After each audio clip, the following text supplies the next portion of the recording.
Hello everyone, welcome to our channel Rutuja's recipe.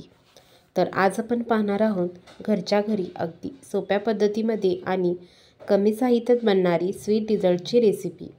चला तर मग बनवूया। त्यासाठी मी इथे कढई घेतलेली आहे, त्यामध्ये 1 ग्लास दूध घालून हे आपण दूध गरम करून घेणार आहोत। तर दुसऱ्या साईडला एका बाउलमध्ये दूध घालून त्यामध्ये 1 चमचा कस्टर्ड पावडर, 1 चमचा मिल्क पावडर घालून ह्याची छान स्लरी बनवून घेतलेली आहे। ती स्लरी आपण गरम केलेल्या दुधामध्ये ॲड करून घ्यावी।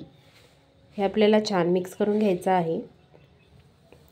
नंतर त्यामध्ये 2 चमचे साखर, वेलची पावडर घालून हे पुन्हा एकदा छान मिक्स करून घ्यावे।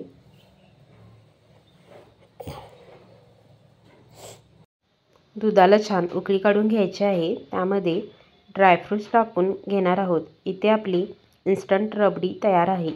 तर रबडी पूर्णपणे थंड करण्यासाठी साईडला ठेवून द्यावी। तोपर्यंत मी इथे ब्रेडचे 4 स्लाइस घेतलेले आहोत। तर ब्रेडचे आपल्याला 4ही बाजू कट करून घ्यायच्या आहेत।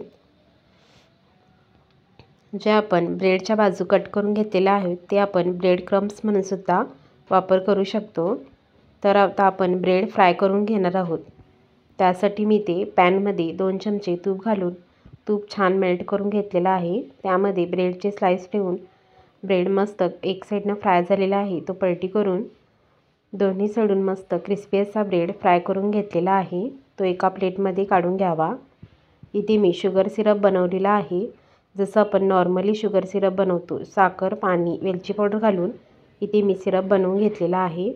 त्यामध्ये जे आपण ब्रेड फ्राय करून घेतले होते ते ब्रेड शुगर सिरपमध्ये डीप करून घ्यावे। शुगर सिरपमध्ये डीप केलेले ब्रेड घालून घ्यावे।